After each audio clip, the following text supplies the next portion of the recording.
Jurgen, I hope you're well.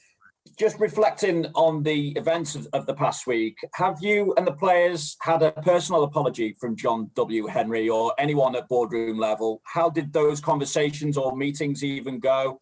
And what's your message to the fans now? So, no, we haven't, or we hadn't. I don't think, to be honest, it's necessary because I felt, or I think I was mentioned in the apology, and the team as well. So that was personal for me, or personal enough for me. No, we didn't speak about that since then. And your message to the fans moving forward, Jurgen? That's a tough one. So to answer, to be honest, because I cannot tell millions and millions of people how they have to deal with the situation. What I can say, how I try to deal with it, and that is I try to focus on what I have to do, and that is preparing a team for the Newcastle game. The other thing I can say, I know the owners. I know them since 6 years. I know there were some moments when they might not have made the right decisions this time for sure. And that doesn't change for me too much because I prefer dealing with the problems or the people I know than just changing, because then you might have the same problems early enough again. So I think that it's completely normal after this that everybody thinks about how can we carry on and stuff like this, but this is obviously that needs longer time, and you cannot sort that now in a week or these kind of things. And it's always like this. We have to especially we as a team, we have to be concentrated on the things we are actually here for, playing football, and that's what we try to do. And as for the players, how do you feel your captain in particular, but also the rest of the first team squad have dealt with this situation? Very good. I'm not surprised about that. They are grown-up people. They are adults. They are top characters, top blokes, and that was a really good thing to do. Just saying your opinion, and that's what they did. Not the first time, and for sure not the last time. And you can now focus on another important game for obviously what you still want to achieve this season. We only have important games left, and massively important. We have actually 6 finals if you want, and we have to win them all pretty much. And we better start tomorrow, and we know it's a tricky one. We know all what Newcastle is going for. They fight for staying in the league, and that's clear. Maybe with 3 points tomorrow, they can not make that sure already, but it would be a big step for them. But we have our own targets, and we have to fight. We have to offer a proper fight tomorrow, and we have to play football, and we have to score goals, and we have to defend, and all these kind of things. That's what we have to do tomorrow, and that's for 95 minutes, and that's what we try to prepare now. And we have Curtis and Nat back, and is there any updates on when you'll have Jordan Henderson available as well? No, Nat Phillips is not back. No. Curtis is back. Yeah, that's true. All the others not. What was the question? I know when Jordan is coming back. No. Yeah, just any update as to when he might be available again? Not really. I don't know. Nobody told me, so it's not for sure. Not in the next couple of weeks. Simon Crabtree, PLP. Just in terms of the front four, your mainstays, it were. What questions or problems or dilemmas do you have when you're selecting which of the 3 to start with at the moment, or do even sometimes have you considered all 4 of them again? It was not too often possible, to be honest, because of Diogo's injury, especially. I think. What is the thing? There are a lot of things. So the intensity of the games before, we can't ignore that. Who played most of the games? Blah blah blah. It's an intense season. So if you can rotate in moments, that helps a lot. Which formation fits? That's obviously the main thing. Which fits most or the best to the opponent we play, and how can we defend? How can we close the spaces they want to use in the best way. So the other front three for us obviously are really important as well. So these are the things, no others. And I know Like you've touched with the whole team. Yeah, and I know you touched on Newcastle with Vinny there, but just sort of what problems do they pose at the moment? Because they've found form just at the right time, I suppose, for them. Yeah, they had already a good spell in the beginning, I think, of the season, and they probably dropped a little bit. They had injuries, COVID, everything came together, I would say, or a lot of things came together. And so now they have, I think, a settled lineup, even when they miss, obviously, key players still with the Celts and others. So, but they, or share, but they have now 5 in the back, and Steve likes to keep the structure when it's successful. So 5 in the back, that works well. Then with Shelby, Longstaff, Almiron, probably not sure. Obviously, there could be some others as well, but in midfield, and then Mr. Maxim is a proper one, and he was injured. That was a massive blow for Newcastle, I'm sure. And Joelton, they play now really well together, to be honest. And Wilson is then not even on the pitch, and if he starts, that's not a big drop, I would say, performance-wise. So no, they found their lineup, they found form, they found the way to play, and so for them it's good. For us, it's the job to do. Thanks, Simon. Juliet for a question, and then Ian Kennedy, also from the BBC. Hey, Jurgen. With the ESL, the fallout, the repercussions that people are still talking about, although it isn't obviously going to happen, the actual league, I was just wondering, with what you said to Vinny, what positives can be taken out of it, if there are any, going forward?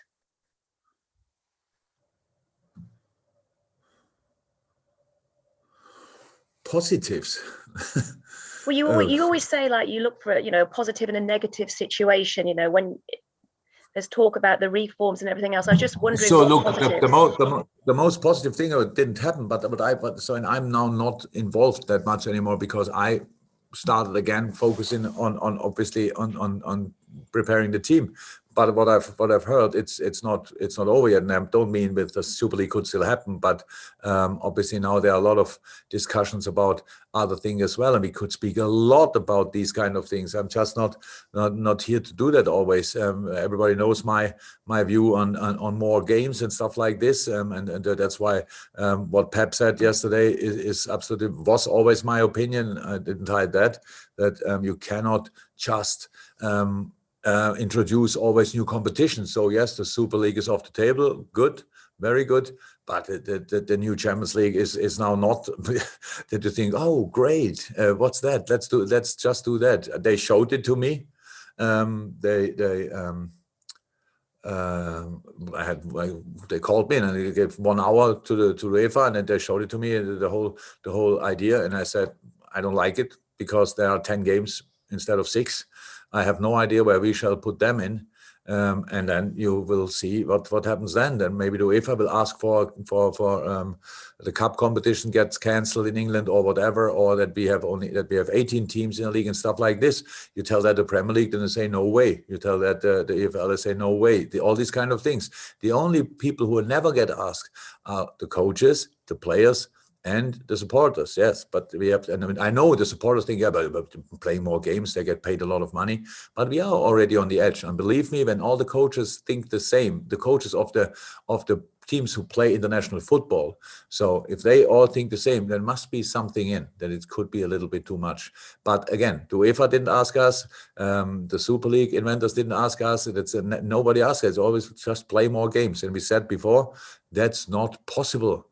In this structure in the moment, it's not possible. You cannot have 20 teams in the league, 2 cup competitions, playing 10 international games before Christmas. These things are not possible. But how is that? We don't get asked. We just have to deliver. I think it was Gundogan. Sorry, no. Pep said in a press conference something, and Gundogan said something similar. I know. Sorry, Ian Kennedy, also BBC. Hi, Jurgen. Just on this weekend.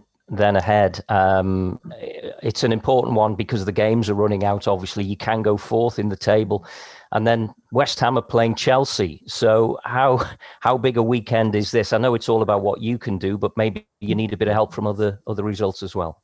Oh, I said it before. That's a situation I don't like too much, but it's, to be honest, it's anyway the situation, because we are behind a few teams, so they need to lose points somewhere. We don't play them anymore. The teams around us, or don't play Leicester, don't play Chelsea, don't play West Ham anymore. So we don't play these teams, so they have to lose points somewhere, and that's the situation. But first and foremost, we have to make sure that we get our own points. If we don't do that, we have anyway no chance.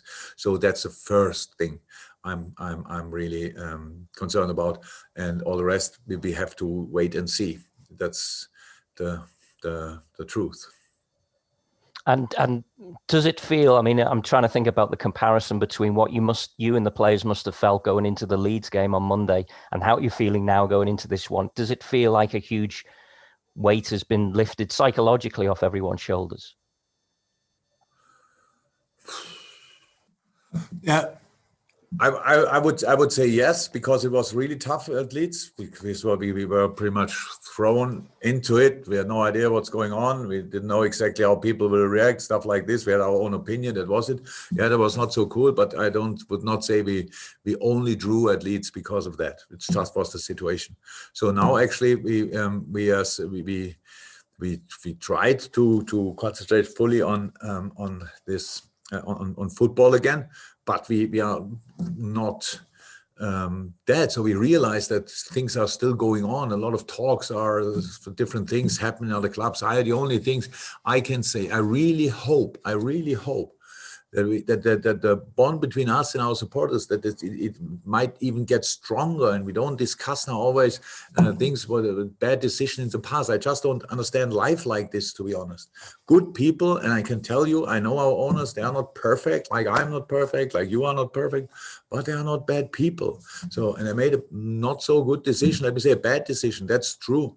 But let's carry on. I really think it's. But that's my point of view, and I cannot tell other people how they want to see it. But I really try to try that all my life. That if something you cannot change anymore, then come on, carry on. Really carry on. Make sure that you are as good as possible. That you are ready for each fight as much as possible. Get a stronger unit if possible, and go out there and show the world that we can deal with pretty much everything. So nothing happened, and nothing will happen in the near future with the teams. Now they will not come around the corner next week again and try to do something. For sure not. They all learned their lesson. I'm pretty sure. So but now we have to just to make sure that we don't get any harm of it, like a different atmosphere in the club. For other clubs, the same, obviously. When our fans fight with coaches and managers and teams, I don't know if that's true or not. But if things like this happen, that would be then the really bad thing about it. That would be the really bad thing about it. Nothing else, because the rest didn't happen. So they tried something.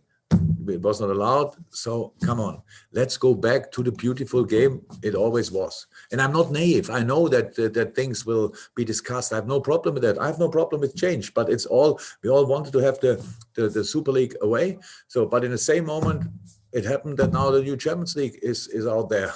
And who read this concept properly and says, oh, that's perfect. And who tells me now that's not about money? It's a joke. I said before, Nations League, but in more games. I said before, the FIFA wanted to have a Club World Cup. It's all, and they don't ask. They just want to introduce it. What's the reason for that? Money. So these kind of things that happens constantly. But in the end, we always could, at least in our moments, have the perfect moment for us. Playing football, enjoying the game as much as we can. And that never changed so far. And I only want to make sure that it will not change. So, because it started already. That's why I said in Leeds that the Leeds supporters wanted to show us as a team. They were shouting at us that we are greedy. So they were like, what are you talking about? But that's exactly the situation we all create. They need to find somebody where they could put their attention on. And that was, in this case, was us, and it was not deserved. But it will be, we are Liverpool, that's true. But I said before, Liverpool is much more than this. And that's what I want to make sure. Carl Markham and then Neil Jones, and we'll go to the embargo. Carl. Hey again. You said there that managers barely get consulted on anything. So I'm just wondering, considering your relationship with the owners, would you have liked an explanation, because you're the one who's going to answer all the questions? An explanation, I know it, and I will have time to speak to them, and that probably will tell me what they thought, what the thoughts will be behind. But is that really important now? So it's what he said before. If they would have spoken to me before, I would have told them, no, that's not a good idea. Would have had changed something? I don't know.